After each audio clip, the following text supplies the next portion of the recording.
dininig din ng aming panalangin kasi maginaw yung sobrang ginaw kanina, pero nakita ko yung isda ngayon na sobrang kadami, nawala yung ginaw ko. Oh, tingnan mo. Oh, wow. Oh, mayroon pala. Kahit kunti lang. Oh, tingnan mo mga ka-idol, oh. Sobrang dami. Wow.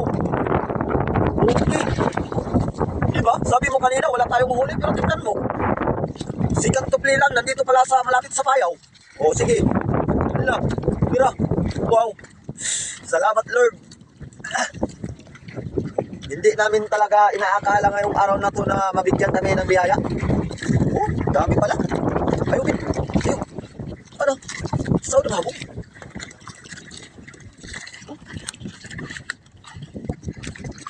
Orek.